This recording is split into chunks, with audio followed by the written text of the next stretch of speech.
Assalamualaikum warahmatullahi wabarakatuh. Sebelum kita lanjut ke videonya, alangkah baiknya subscribe terlebih dahulu biar admin semangat uploadnya. Kisah Zulkarnain, Raja Saleh penguasa dunia barat dan timur.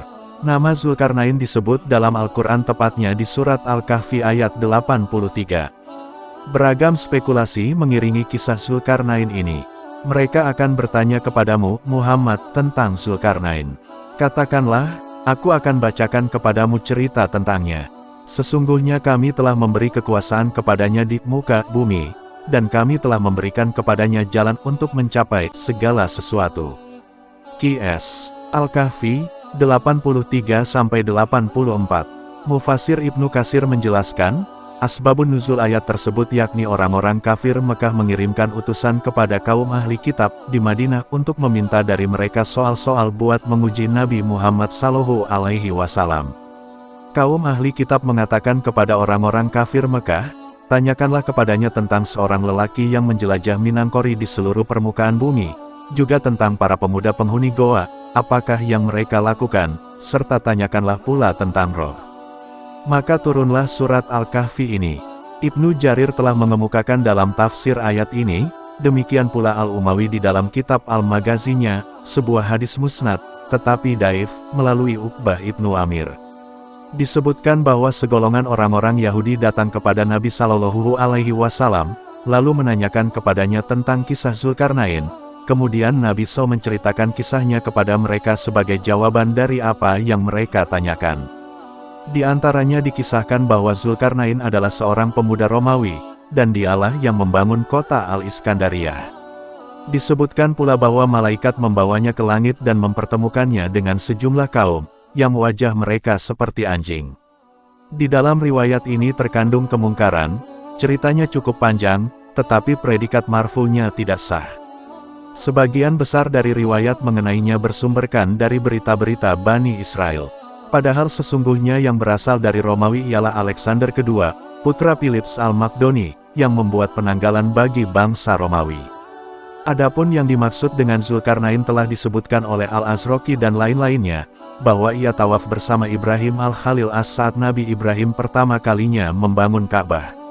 Zulkarnain beriman kepada Nabi Ibrahim dan menjadi pengikutnya.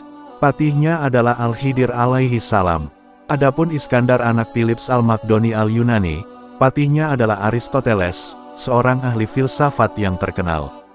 Dialah yang mula-mula mencanangkan penanggalan Romawi, dia memerintah Romawi pada tahun kurang lebih 3 abad sebelum Al-Masih dilahirkan. Sedangkan Iskandar Zulkarnain yang disebutkan di dalam Al-Quran, maka ia hidup di masa Nabi Ibrahim alaihi salam. Al-Azraqi dan lain-lainnya menyebutkan bahwa dia tawaf di Baitullah bersama Al-Khalil Nabi Ibrahim alaihi salam. Setelah Ibrahim membangunnya, dan dia menyuguhkan hewan kurbannya untuk mendekatkan diri kepada Allah, mengikuti jejak Nabi Ibrahim. Wahbe Ibnu Munabi mengatakan bahwa Zulkarnain adalah seorang raja, sesungguhnya ia dinamakan Zulkarnain, orang yang bertanduk dua, karena kedua sisi batok kepalanya berupa tembaga, dan membentuk seperti sepasang tanduk. Wahbe Ibnu Munabi menyebutkan, Zulkarnain adalah seorang hamba yang ikhlas kepada Allah, maka Allah membalasnya dengan pahala yang berlimpah. Dia menyeru kaumnya untuk menyembah Allah, tetapi mereka memukul tanduknya, hingga matilah dia. Kemudian Allah menghidupkannya kembali, dan menyeru kaumnya lagi untuk menyembah Allah, tetapi mereka memukuli tanduknya, hingga matilah dia. Karena itu ia dijuluki dengan sebutan Zulkarnain. Hal yang sama telah diriwayatkan oleh Syubah, dari Al-Qasim Ibnu Abu Bazah, dari Abu Tufail bahwa Ali radhiyallahu anhu pernah mengatakan demikian. Menurut pendapat yang lain, dia dinamakan Zulkarnain karena telah melanglang buana ke belahan timur dan barat bumi hingga sampai di tempat terbit dan tenggelamnya tanduk matahari. Firman Allah Subhanahu wa Ta'ala, sesungguhnya kami telah memberikan kekuasaan kepadanya di muka bumi. Al-Kahfi, 84. Yakni kami berikan kepadanya kerajaan yang besar lagi kokoh dengan menguasai segala apa yang dimiliki oleh semua raja, berupa kekuasaan, bala tentara, peralatan perang, dan perlengkapannya. Karena itulah dia berhasil menguasai belahan timur dan barat bumi ini. Semua negeri tunduk kepadanya dan semua raja di bumi takluk di bawah kekuasaannya. Semua bangsa, baik yang Arab maupun yang non-Arab, berkhidmat kepadanya. Karena itulah ada sebagian ulama yang mengatakan bahwa sesungguhnya ia dijuluki dengan sebutan Zulkarnain karena kekuasaannya mencapai 2 tanduk matahari, yaitu bagian timur dan bagian baratnya. Allah telah memudahkan kepadanya semua jalan, yaitu jalan dan sarana untuk membuka semua kawasan dan negeri yang ada di muka bumi, menghancurkan semua musuh, serta menundukkan semua raja di bumi, dan mengalahkan semua orang musyrik. Sesungguhnya dia telah dianugerahi semua jalan untuk mencapai segala sesuatu yang diinginkannya. Hanya Allah lah yang mengetahui kebenarannya. Perjalanan Zulkarnain dari barat ke timur itu mendapati suatu kaum yang tinggal di antara 2 gunung, yakni Ya'juj dan Ma'juj. Kisah itu terekam dalam surat Al-Kahfi, 94. Artinya, kemudian dia menempuh suatu jalan yang lain lagi.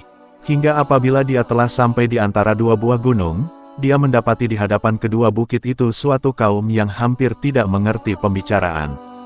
Mereka berkata, "Hai Zulkarnain, sesungguhnya Ya'juj dan Ma'juj itu orang-orang yang membuat kerusakan di muka bumi, maka dapatkah kami memberikan suatu upeti kepadamu, supaya kamu membuat dinding pemisah antara kami dan mereka?" Zulkarnain berkata, "Apa yang telah dikuasakan oleh Tuhanku kepadaku terhadapnya ialah lebih baik, maka tolonglah aku dengan kekuatan manusia dan alat-alat agar aku membuatkan dinding antara kalian dan mereka, berilah aku potongan-potongan besi." Hingga apabila besi itu telah sama rata dengan kedua puncak gunung itu, berkatalah Zulkarnain, "Tiuplah api itu." Hingga apabila besi itu sudah menjadi merah seperti api, dia pun berkata, "Berilah aku tembaga yang mendidih agar kutuangkan ke atas besi panas itu."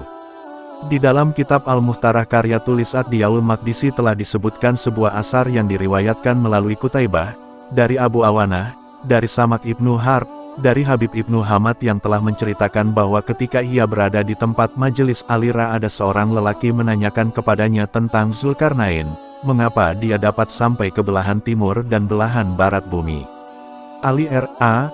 menjawab, "Maha suci Allah, Allah telah menundukkan awan baginya, telah menganugerahkan kepadanya jalan untuk mencapai segala sesuatu, serta menganugerahkan kepadanya kekuasaan yang luas.